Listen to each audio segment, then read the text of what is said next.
NASCAR decides no live pit stops for the first ever Bristol Dirt race, and Noah Gragson doesn't care what you say, he is not backing down.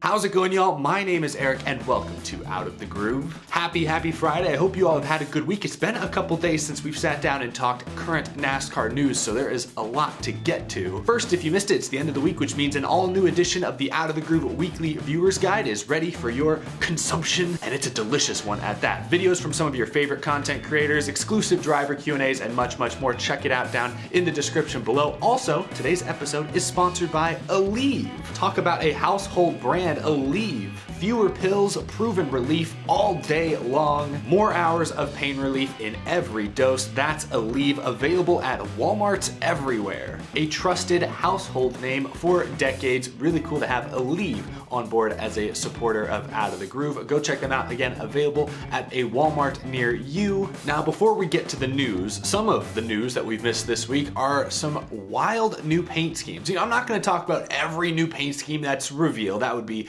crazy. We would be doing that every single day probably. But I'll make an exception this week because there are a few notable, bold paint schemes that were revealed this week for upcoming West Coast races. We'll start with the schemes that we'll see here in just a couple days at Las Vegas Motor Speedway. First, Kyle Busch has revealed an all-new take on the Candyman aesthetic. The Ethel M Chocolates scheme. This is quite different and I'm sure quite shocking to many Kyle Busch fans. Sort of a more elegant take on the chocolate style. This rendering may not do the scheme full justice, but this is an interesting look. What do you call that color? Sort of a murky, classy, swampy?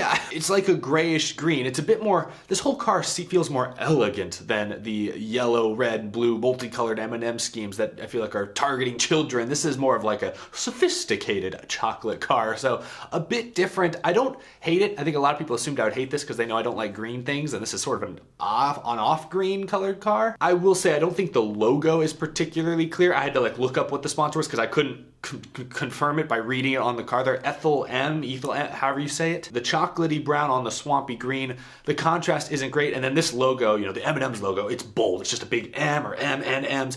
This is more cursive, thin. It doesn't stand out super great on a race car in my opinion, but this is an okay paint scheme. It's different, and I don't mind them trying something different from time to time. I'm sure this is another Mars Candy Company brand. That would only make sense. But Kyle Busch fans, your favorite driver is bringing something a little bit different to his hometown track this weekend. Going to be an interesting one to see in person, or at least in real life, beyond just a rendering for sure. I want to know how that green, I guess it's green, maybe my eyes are playing tricks on me. I want to see how that looks on the track. Also hitting the track this weekend at Las Vegas, the Corey LaJoie face car has returned. Can we just call him the face of NASCAR now? Because no other driver has put their face on their race cars as much as Corey LaJoie's had his now. From the Old Spice car a couple years ago to the face mask car we saw last year at Martinsville to now this. The Built Bar, this has like a comic book flair to it. His face is on the hood. His face is on the rear bumper. It looks like he is chomping down on that thing. You probably should take it out of the wrapper first, Corey. I don't want to tell you how to live your life, but I mean, maybe there's some extra fiber or something in the wrapper. I have no idea. I'm not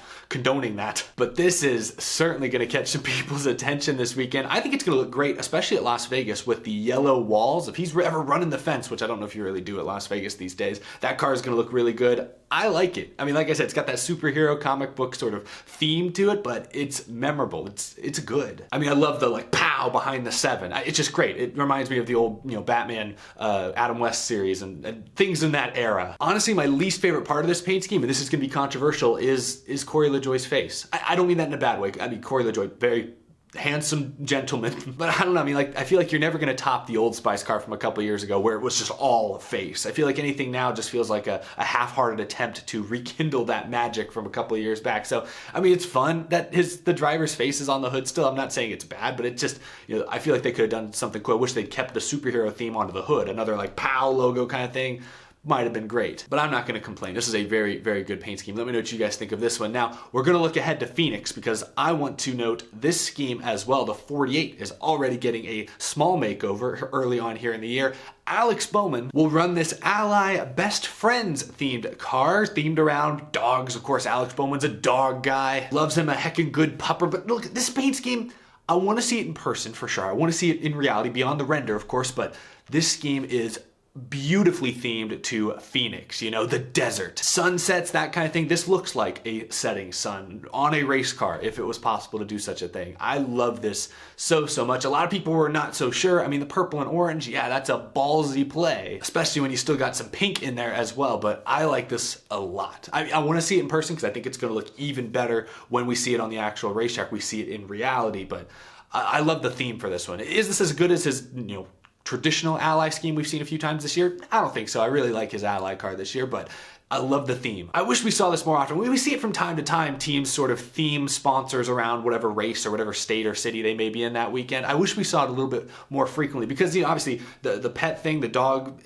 angle ally, those aren't specific to Arizona. Those aren't specific to Phoenix. Those could be run anytime, really. But the color palette, the choice for this weekend, I love that it looks like Phoenix. So I think Phoenix, I mean, this looks kind of like the Phoenix Suns logo. Their colors are orange and purple, right? So I don't know. The hometown fans are going to be happy, I think, seeing this one on track. And of course, this is Alex Bowman's home race as well. So I'm kind of excited that he gets to run sort of a unique scheme for this race. And that's really cool. Anyway, I like this paint scheme. Really three.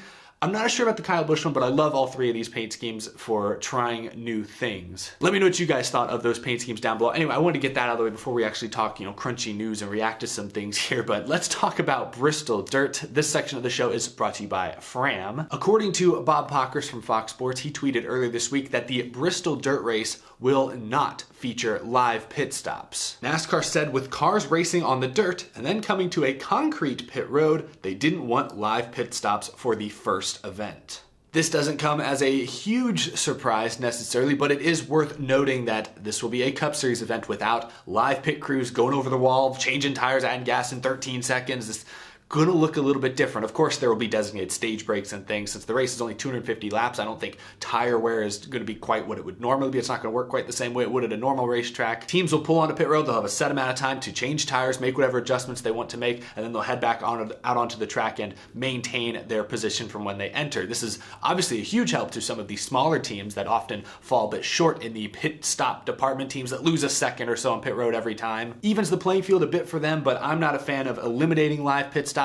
I get that this is a special, unique, first time event. I understand that rules need to be tweaked. Obviously, we got heat races they've already talked about to set the starting lineup. There's going to be different procedures during the race than we see during a typical race weekend. I'm fine with no pit stops, no live pit stops here, but I hope this is not NASCAR testing the waters to see if they could do away with live pit stops more consistently across the board. They've already experimented a little bit with this kind of thing in Trucks and Xfinity for a few of their standalone events the last year or so, and you know, it doesn't take too much away from the viewing experience, but if that became a universal thing where every weekend live pit stops, that element of competition went away, I would hate that. No, there has to be other ways to cut costs. We shouldn't be striving to take those extreme of measures at this point. I mean, I don't know the exact dollars and cents of the business. I'm not running a race team. I'm not running NASCAR at the moment, but I would hope they could find something else in the budget if pit crews really are that heavy of a weight on the team's payroll. I would hope they could figure some other things out. I also thought it was interesting, Bob Pockers also reported earlier this week that, you know, the race cars for the Bristol Dirt race will be a little bit different. I mean, they're basically going to be still, you know, NASCAR Cup Series cars, asphalt cars. They're just going to eliminate the splitter. They're going to add a few things to avoid, you know, dirt clogging up different ducts and things like that, but they're largely going to be just normal Cup Series cars. But those few adjustments that will cost money for the teams to implement, according to NASCAR, they figure, hey, since we're not doing practice and qualifying for most races this year, with the money you save from that, you should have no issue, you know, spending a little bit extra money developing a car for this race. Yeah, I just roll my eyes because y'all know me. I want qualifying back. I'd like a happy hour each week of practice as well, but more than anything, I really want qualifying back, and to know that NASCAR is viewing it as a give and take, like no qualifying, which means you can do this.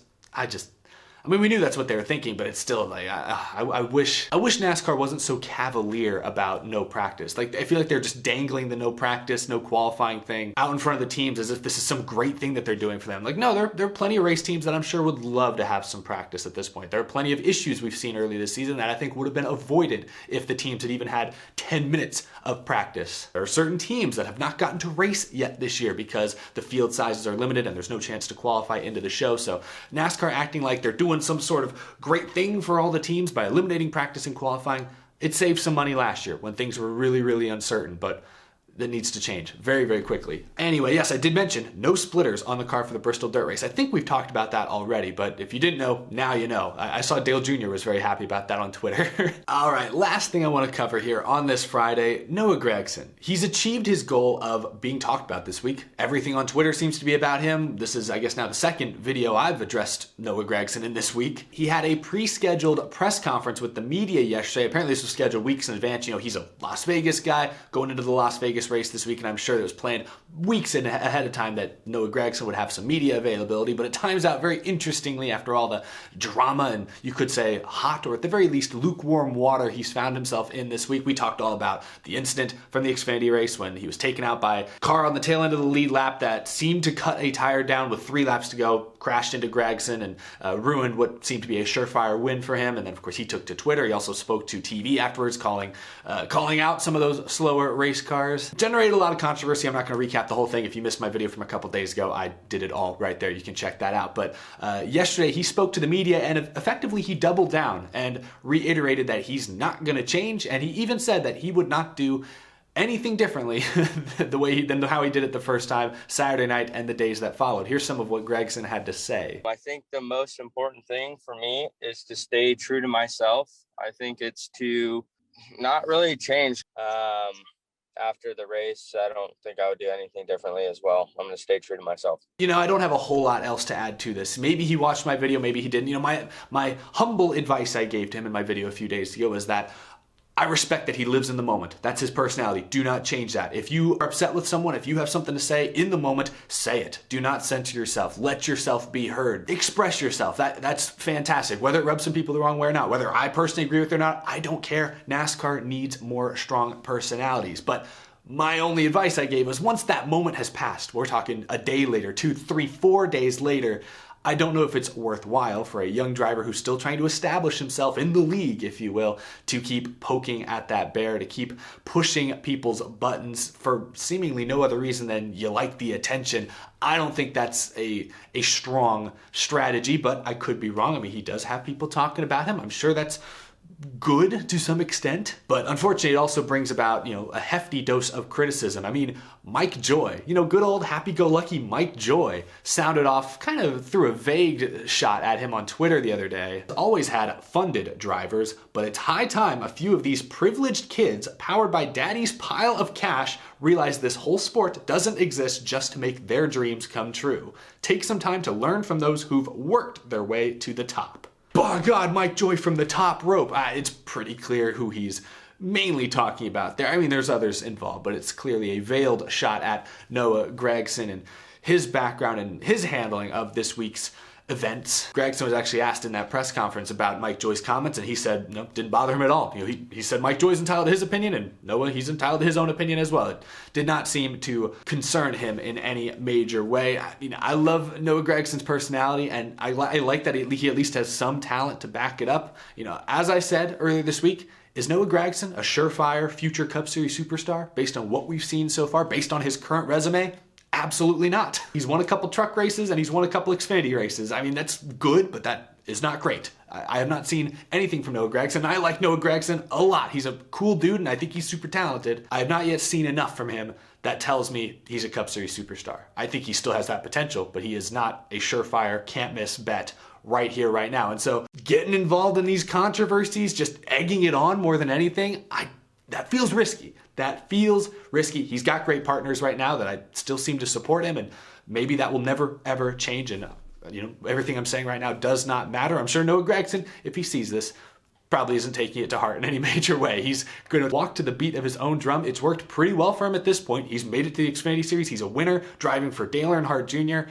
We'll see how far that takes him. But Noah Gragson, if there's one thing we can all agree on, he's got to be one of the most interesting stories in the NASCAR Xfinity Series to follow this season. But let me know what you guys think about Noah Gragson. I know you guys shared some of your thoughts earlier this week, but let me know what you think after these most recent comments. Talk to me about those paint schemes. Talk to me about Bristol Dirt. How excited or concerned are you for that event? Let me know down in the comments below. Thank you all so much for watching. Thank you again to Aleve for sponsoring this episode, available at Walmart. Of course, a huge thank you to my amazing Patreon supporters as well. I could not do this show without your continued support each and every week, each and every month. Truly means a lot to me. If you're new to the channel, be sure to subscribe. We talk NASCAR almost daily here at Out of the Groove. Check out the latest from the weekly viewers guide. Link is down in the description. I appreciate the support. I will see y'all in the next episode. Busy weekend of racing tonight. It's the Camping World 300 or whatever. It's like half the field is Camping World tonight.